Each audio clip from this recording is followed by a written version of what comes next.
Hello दोस्तों, what I think की नई एपिसोड में आप सभी को वेलकम करती हूँ। आज मैं नेटफ्लिक्स पे रिलीज होने वाली फिल्म धक धक को रिव्यू करने वाली हूँ। धक धक एक ऐसी फिल्म है जिसके बारे में कहा जा रहा है कि ये ट्रू इवेंट्स पे बेस्ड है। ये चार खवातीन की कहानी है। मुझे ये नहीं पता कि इन चारों में से किसकी कहानी ट्रू इवेंट पे है। बहरहाल ये चार खवातीन जो है एनीहाउ किसी भी तरह मिलती हैं और ये मोटर बाइक के जरिए टॉप माउंटेन लद्दाख की वहाँ पे जाना होता है। कोई रिकॉर्ड वगैरह इनको बनाना होता है। फिल्म के बारे में ये बताया जा रहा है कि ये बहुत विमेन एम्पावरमेंट के हवाले से है, विमेन अचीवमेंट्स के हवाले से है, लेकिन फिल्म देखने के बाद आपको एहसास होगा कि ऐसा कुछ भी नहीं है। मतलब दिल में कोई भी ऐसे खवातीन के हवाले से आपके दिल में वो नहीं आएगा कि ओ हो खवातीन ने क्या क्या अचीव कर लिया है। नहीं, ऐसा कुछ भी नहीं होगा।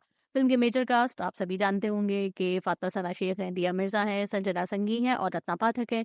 इन चारों खवातीन की अगर एक्टिंग की बात करूं तो जो रत्ना पाठक है और जो कि बहुत ही बेहतरीन किस्म की अदाकारा है, उनकी एक्टिंग पे कोई डाउट नहीं है। उन्होंने कोई डाउट रहने भी नहीं दिया इस फ़िल्म में। उन्होंने बेहतरीन किस्म की अदाकारी की है, जबकि इस फ़िल्म की कोई स्टोरी भी नहीं थी और फ़िल्म इतनी पुअर बनी हुई है। दूसरे नंबर पे अगर मैं दिया मिर्ज़ा की बात करूँ, जो कि बहुत खूबसूरत है, उनका अपने बारे में ये भी कहना था एक इंटरव्यू के दौरान, चूँकि मैं बहुत ज़्यादा खूबसूरत थी, तो इसलिए डायरेक्टर से मुझे बहुत ज़्यादा फ़िल्मों में कास्ट नहीं किया। अब उनके इस स्टेटमेंट से मैं एग्री करूँ ना करूँ, लेकिन ये बात तो मैं ज़रूर एग्री करूँगी कि ज़्यादा हुस्न की वज़ह से कास्ट किया हो या ना किया हो, लेकिन उनकी वीक एक्टिंग स्किल्स की वज़ह से उनको ज़रूर कास्ट नहीं किया। इस फ़िल्म में कोई भी सीन हो दिया का, चाहे वो इमोशनल हो, चाहे वो हँसी-मज़ाक का हो, चाहे वो गुस्से का हो, चाहे वो किसी भी किस्म का हो, दिया कोई भी इम्पैक्ट देने में कामयाब नहीं हो सकी। उनकी एक्टिंग में डेप्थ ही नहीं है, मतलब मज़ा ही नहीं आता कोई भी सीन देख के उनका ना। दूसरे नंबर पे फातिमा सना शेख की अगर मैं बात करूँ, तो फातिमा सना शेख दंगल में बहुत ज़बरदस्त तरीके से उन्होंने अदाकारी की और मुझे समझ में नहीं आ रहा है कि इस फ़िल्म में उनकी वो अदाकारी वो दमदार एक्टिंग क्यों नहीं सामने आ सकी, जो कि इससे पहले वाली फ़िल्म में हम देख चुके हैं। एनीवे तीसरे नंबर पे जो लड़की है संजना, उसका कैरेक्टर भी वेल डिफाइंड नहीं है, बहुत उसके कैरेक्टर में वेरिएशन नहीं है। वो एक सिंपल सी लड़की है जिसकी शादी होने वाली है, तो उसके सिंप्लिसिटी में ही उसने अपनी एक्टिंग की है, जो कि सो-सो है। मतलब मेरा ख़्याल है कि अगर उसकी जगह कोई और अच्छी अदाकारा होती, तो इस सिंपल कैरेक्टर में भी वो जान डाल देती। तो बहरहाल poor acting and story line बिल्कुल भी अच्छी नहीं है। मतलब समझ ही नहीं आ रहा है कि स्टोरी कहाँ से शुरू हो रही है, कहाँ खत्म हो रही है और क्यों। मतलब स्टोरी का कोई मीनिंग नहीं है। मतलब एक मीनिंग होती है ना किसी स्टोरी की, तो वो बिल्कुल भी नहीं है और मेरे ख्याल में ये पुअर डायरेक्शन भी है कि ऑडियंस जो है उससे रिलेट नहीं कर पा रहे। मेरे जैसे ऑडियंस जो मेरे जैसा दिमाग रखते हैं, व्हाट आई थिंक वो रिलेट नहीं कर पाएंगे।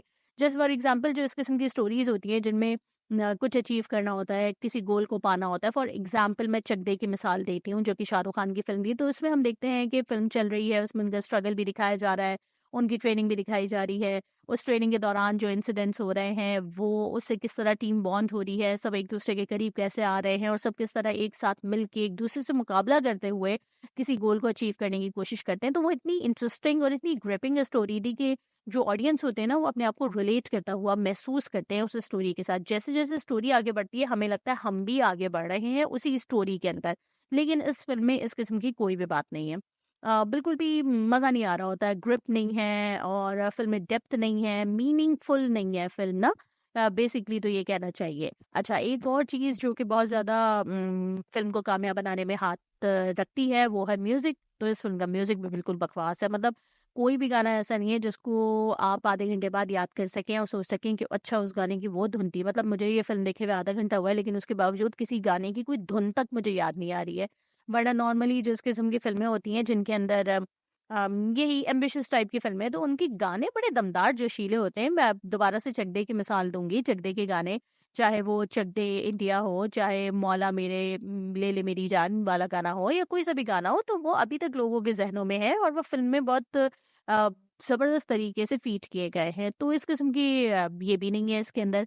अच्छा, चौथी चीज़ जो इसमें काबिले तारीफ़ है, वो है इसकी लोकेशंस और बहुत ज़बरदस्त तरीके से हर मतलब हर सीन को अकॉर्डिंगली पिक्चराइज़ किया गया है। अगर वो गैराज का सीन है, तो गैराज बहुत अच्छे तरीके से उस वैसे ही बनाया गया है, जैसे कि एक आम सा गैराज होता है या आम सा घर होता है या पहाड़ों के जो सीन है या जो दुकान का सीन है या जो रोड का सीन है, वो सारे बहुत अच्छे तरीके से फ़िल्माए गए हैं। तो ओवरऑल देखा जाए तो इस फ़िल्म में स्टोरी, म्यूज़िक और एक्टिंग तीनों चीज़ें बिल्कुल बकवास हैं, तो उसके बाद रह क्या जाता है? देखने की ज़रूरत क्या है? तो अगर मुझसे पूछा जाए व्हाट आई थिंक इसको कितने नंबर दिए जाएँ, तो मैं इसको 10 आउट ऑफ 4 मार्क्स दूँगी।